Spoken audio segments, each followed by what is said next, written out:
আমাদের আন্দোলনের মূল যেটা বিষয় সেটা হচ্ছে নো এন্ট্রি নো চেকপোস্ট। তো এই বিষয়টা আমাদের গ্রামের এবং আশেপাশের কয়েকটা গ্রামের মানুষ ছাড়া এই বিষয়টাকে কেউ বুঝতে পারছে না যে নো এন্ট্রি বিষয়টা কি। আপনাদের সবার জন্য এটা ক্লিয়ার করা দরকার। আমাদের গ্রামটা আসলে হচ্ছে একটা কলসির মতো। কলসির যেরকম পেটটা ফাঁপা, একটা মুখ থাকে, ঠিক সেই রকম চারপাশ দিয়ে আমাদের হচ্ছে বাংলাদেশ বর্ডার। করোনার প্রাককালে, যখন করোনা আসেনি তার আগে, সমস্ত বিএসএফরা ওই বর্ডার দিয়ে তারা ডিউটি পালন করত। তখন যখন করোনা শুরু হলো তখন গ্রামবাসীরা এবং ডিএম সাহেবের হচ্ছে কথাতে সেখানে একটা চেক পয়েন্ট করা হয়, কারণ কেউ যাতে আমাদের গ্রামে করোনা ভাইরাস নিয়ে ঢুকতে না পারে তার জন্য সেখানে চেকিং করা হয়।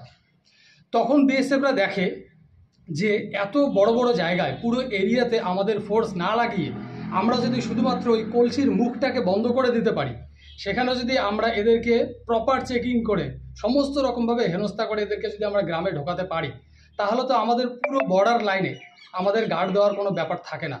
তখন থেকে তারা সেই করোনার চেকপোস্টটাকে একটা এন্ট্রি পয়েন্ট বানায়। মানে এই কলসির মতো যে গ্রাম কাঁটাতার দিয়ে ঘেরা, সেই গ্রামে ঢুকতে গেলে সেইখানে বা বেরোতে গেলে আমাদের সেখানে তখন কি করতে হয়, নিজের নাম, আধার কার্ডের নাম্বার, বাবার নাম, আমরা যে গাড়ি দিয়ে যাচ্ছি সেই গাড়ির নাম্বার, সাইকেল নিয়ে গেলে সেই সাইকেল, তারপর আমরা কোথায় যাচ্ছি, কেন যাচ্ছি। এইভাবে এই গরমের সময় গ্রাম থেকে যদি 100 জন মানুষ বেরোতে চায় তাহলে সেই চেক পয়েন্টে গিয়ে আমাদের লাইন দিতে হয়। এই গরমে 100 জন 200 জনের লাইন হয়ে যায়। ওরা এক একজনকে ধরে ধরে হাতে সবার সেই সমস্ত ডিটেলস নিয়ে এন্ট্রি করে, তারপর আমাদেরকে এখান থেকে ছাড়ে।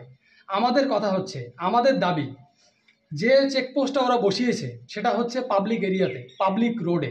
সেটা বিএসএফদের কোনো রকম কোনো জমি নয়, সেটা পাবলিকের জায়গা, পাবলিকের রোড সাইড। আমাদের কথা হচ্ছে, আপনারা সমস্ত বর্ডার যেগুলোতে আছে, কাঁটাতার আছে এবং জিরো পয়েন্ট যেগুলোতে আছে, আপনারা বিএসএফ দিয়ে ভরিয়ে দিন। সমস্ত বর্ডার লাইনে আপনারা গার্ড দিন, অনবরত 24 ঘন্টা গার্ড দিন। দরকার হয় 10 ফুট পর পর আপনারা বিএসএফ রাখেন। কেউ যদি কোনো রকম মালামাল এপাশ থেকে ওপাশে করতে যায়, আপনারা যদি দেখেন, তাদেরকে ফায়ার করতে পারেন।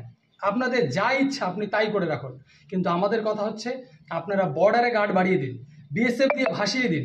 কিন্তু আমাদের পাবলিক রোডে আপনারা যে এন্ট্রি করছেন, এন্ট্রির নামে মা বোনেদের একটা ছোট্ট খুবড়ির মতো ঘরে নিয়ে গিয়ে চেক করছেন, আত্মীয়দের ঢুকতে দিচ্ছেন না, তাদেরকে নিয়ে আসতে আমাদের সেই এন্ট্রি পয়েন্টে গিয়ে তাদেরকে রিসিভ করতে হচ্ছে।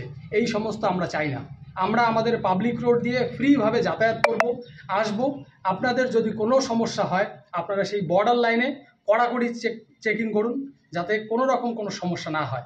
আমাদের দাবি এটাই, no entry no checkpost. Entry বলতে আমাদের গ্রাম থেকে বেরোতে এবং গ্রামে ঢুকতে আমাদের যে নাম নথিভুক্ত এবং সমস্ত ডিটেলস দিতে হয় তাদেরকে, এইটা আমরা চাই না। এর বিরুদ্ধে আমরা কথা বলছি। তাই আমরা শেষ পর্যন্ত আবার বলবো, নো এন্ট্রি নো চেকপোস্ট। আমরা বিএসএফ এর বিরুদ্ধে নই, আমরা বর্ডারের সমস্ত নিয়ম মানতে চাই। আপনারা সেই সমস্ত নিয়ম আপনাদের জিরো পয়েন্টগুলোতে এবং বর্ডার লাইনগুলোতে ফলো করেন। নাম হচ্ছে ছোট গাড়ালঝোড়া।